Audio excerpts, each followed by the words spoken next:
సవినయంగా కోరుకుంటున్నాం.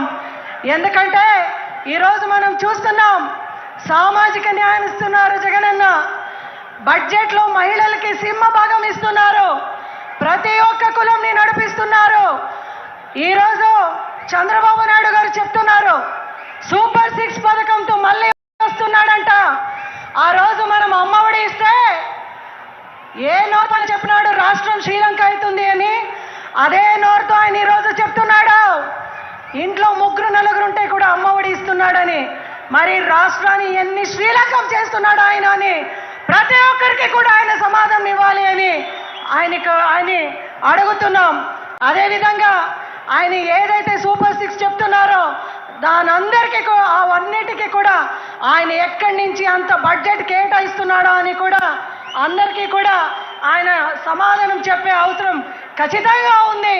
ఎందుకంటే నోరుంది అని ఏది పడితే అది మాట్లాడే అవసరం ఆయనకి లేదు అని ఆయనకి చెప్తూ, అదేవిధంగా రాబోయే ఎలక్షన్స్లో మన అన్న జగనన్న ప్రజాబలం ఉంది, సంక్షేమానికి ఇంకొక అర్థం ఇచ్చిన జగనన్న. ఆయన మనమందరూ కూడా సింగిల్గా వెళ్తున్నాం, అయితే కౌరవులందరూ కూడా గుంపుగా వస్తున్నారు. మనమందరూ కూడా కలిసికట్టుగా ప్రతి ఒక్క నియోజకవర్గంలో 2019 నుంచి 2024 వరకు టీడీపీ వాళ్ళు ఇచ్చిన సంక్షేమ పథకాలు ఎన్ని అని రాసుకోనాల ప్రతి కుటుంబంలో. అదేవిధంగా జగనన్న ఎన్ని సంక్షేమాలను ఇచ్చినని 2019 నుంచి 24 వరకు మన ప్రభుత్వం, మన అందరి ప్రభుత్వం ఎంత ఇచ్చినారని కూడా మనం రాసుకోనాలి.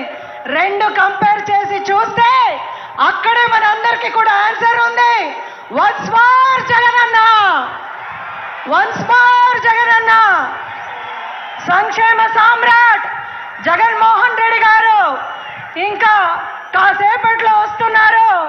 మీ అందరి తరపున, మన అందరి తరపున జగనన్ని స్వాగతిస్తూ ఆయన క్యాడర్కు ఇస్తున్న దిశానిర్దేశాన్ని తీసుకొని పోయి ప్రతి విలేజ్లో కూడా, ప్రతి గ్రామంలో కూడా మనము ఆయన సందేశాన్ని చేరవేస్తూ రాబోయే రోజుల్లో అందరూ కూడా ఫ్యాన్ గుర్తుకి ఓటు వేయించి అఖండమైన మెజారిటీతో జగనన్ని ఇంకొకసారి ముఖ్యమంత్రి చేసుకుంటామని చెప్తూ అవకాశాన్ని ఇచ్చిన ప్రతి ఒక్కరికి కూడా మరొకసారి ధన్యవాదాలు తెలియజేసుకుంటూ జై జగన్, జోహార్ వైఎస్ఆర్.